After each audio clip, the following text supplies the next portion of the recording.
नमस्कार, मैं तुराई पांडे। उत्तर प्रदेश की 27 लोकसभा सीटों पर चुनाव होने बाकी हैं। ऐसे में सभी राजनीतिक दल इन सीटों को जीतने के लिए अथक प्रयास कर रहे हैं। इसी बीच भारतीय जनता पार्टी भी कोशिश में जुटी हुई है और यही वजह है कि अन्य राजनीतिक दलों के नेताओं से मुलाकात कर रही है जो इंडिया गठबंधन का हिस्सा नहीं है।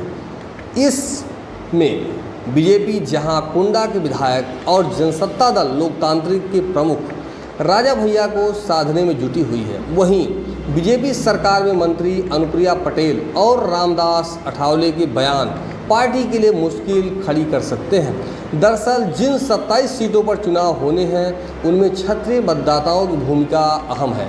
खास तौर पर प्रतापगढ़ और जौनपुर लोकसभा सीट पर ठाकुर मतदाताओं की ज़्यादा भूमिका है।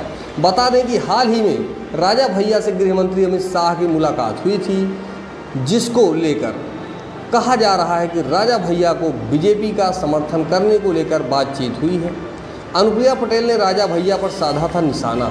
कुछ दिन पहले कौशाम्बी में एक चुनाव प्रचार के दौरान अपना दल की अध्यक्ष और केंद्रीय मंत्री अनुप्रिया पटेल ने बिना राजा भैया का नाम लिए उन पर कई हमले किए हैं। अनुप्रिया पटेल ने कहा कि लोकतंत्र में राजा रानी के पेट से पैदा नहीं होता, अब राजा ईवीएम की बटन से पैदा होता है। स्वघोषित राजाओं को लगता है कि कुंडा उनकी जागीर है।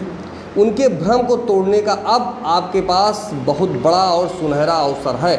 वहीं अब केंद्रीय मंत्री रामदास अठावले ने वाराणसी में अनुप्रिया पटेल के बयान को सही ठहराया है। रामदास अठावले ने अनुप्रिया पटेल के बयान का किया समर्थन। उन्होंने कहा कि राजा भैया का बैकग्राउंड पूरा यूपी जानता है। कुछ गुंडे लोगों को भी वोट मिलता है, लोगों को डरा कर गुमराह कर वोट लेते हैं। ऐसे कई लोग चुनकर भी आते हैं। वोट लेने से कोई राजा नहीं बनता है, नाम का राजा हो सकता है। अनुप्रिया पटेल जी ने जो बोला है वह सही है।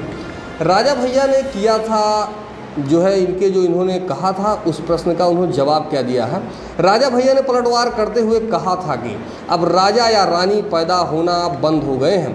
ईवीएम से राजा नहीं पैदा होता है, ईवीएम से जनसेवक पैदा होता है, जनता का प्रतिनिधि पैदा होता है। और ईवीएम से पैदा होने वाले अगर अपने को राज मान लेंगे तो लोकतंत्र की मूल भावना हार जाएगी।